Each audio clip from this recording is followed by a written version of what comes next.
Welcome to The Explainer. You know, as we make our way through 2025, it's turning out to be a year just full of contradictions. So today, we're going to dive into some of the most surprising insights for the year, all based on the fantastic reporting and analysis from The Economist. Yep, everything you're about to hear comes straight from their World Ahead 2025 special issue. And what a year it is. A year where incredible hype is crashing head-on into a messy reality.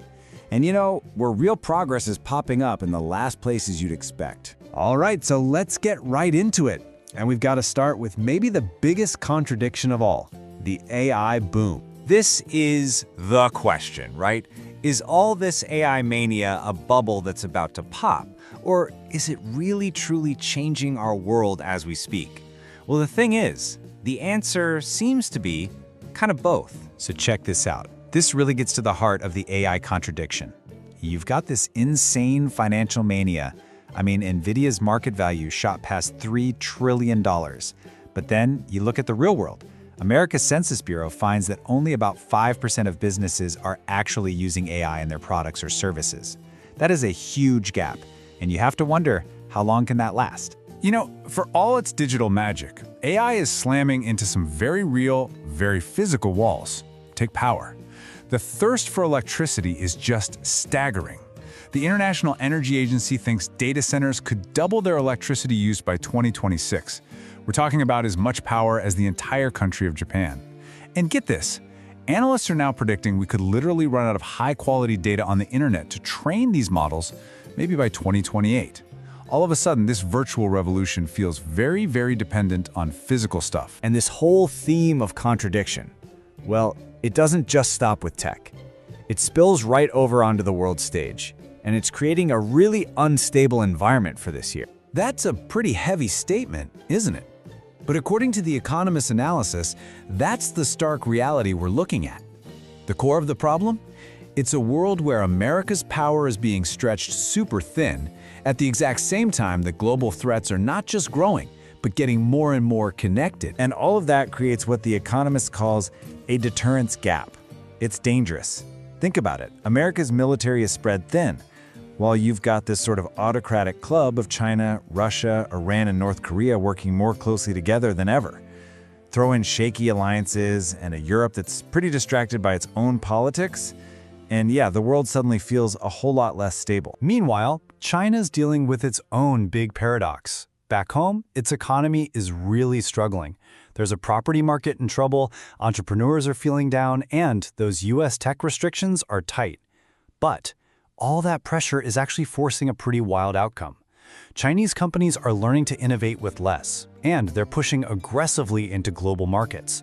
We're seeing EV factories popping up everywhere from Hungary to Thailand. Okay, but it's not all doom and gloom. Not at all. In fact, some of the most exciting stories about growth this year are coming from places you might not expect. Yeah, well, a lot of the big, major economies are kind of struggling. The Economist analysis points to some real bright spots out there. These are the places that are bucking the trend, avoiding that trap of low growth and high debt. And here is a stat that just completely flips the script on a lot of old narratives. In 2025, get this, 9 of the world's 20 fastest growing economies are going to be in Africa, almost half. And we're talking about countries like Rwanda and Tanzania, places that aren't just relying on commodities, they're projected to grow by over 6%. It's a huge story. And speaking of unexpected places, this quote just perfectly sums up a new kind of cultural force that's exploding onto the scene. A scriptwriter was talking about Chinese microdramas, and he called them soaps on steroids. I love that. So what are they? Basically, they're these minute-long soap operas designed for your phone, and it is a full-blown phenomenon. In China alone, the market is on track to nearly triple in value by 2027. And now, it's going global. Chinese-backed apps are taking the same model and exporting it, using foreign actors to create original content for audiences all over the world. All right, so this same dynamic, this push and pull, we're seeing it play out in science and technology too. You have these incredible breakthroughs on one hand, and they're fighting against some really big hurdles on the other. So for decades, there's been this really frustrating trend in medicine.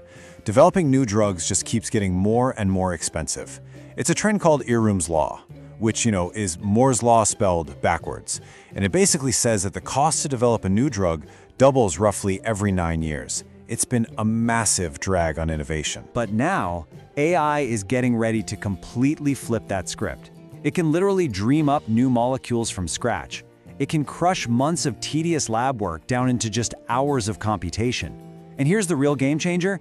It can help scientists make much smarter bets on which drugs are most likely to succeed, way before they get to those super expensive human trials. And the economic impact here is just mind-blowing.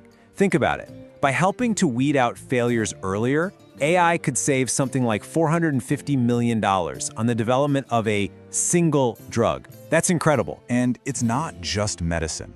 The breakthroughs are happening all over. 2025 is shaping up to be a huge year for personalized cancer vaccines using that same mRNA tech. We're seeing huge leaps in grid-scale energy storage, and I'm not just talking about batteries. And yeah, over in China, they might actually launch the first commercial flying taxi services, really. Which brings us to our final point. And this might be the biggest, and honestly, the most surprising question for 2025. Have global emissions finally peaked? I mean, the UN's climate panel has been saying it for years. To keep warming within the Paris Agreement limits, global emissions have to peak by 2025. So, have we hit that mark? Have we finally done it? If you look at this timeline, you can see that most of the rich countries, Britain, America, Japan, they peaked their emissions years, even decades ago. But the global number, the big one, has always hinged on China, right?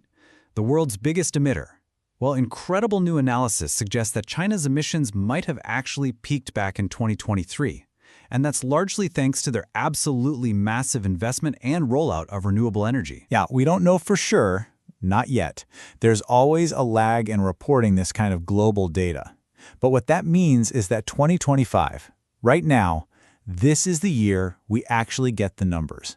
This is the year we find out if humanity has finally reached that historic turning point. So whether we're talking about AI hype, or global tensions, or the climate itself, 2025 really feels like a year of peaks, a year of transition. For so long, we've been focused on the climb. But as The Economist puts it, maybe the climb is over. And if it is, the only thing that matters now is how fast we come down. And that's the real question, isn't it? Not just for the climate, but for every single one of these challenges we've looked at today. If the climb is over, what happens on the way down?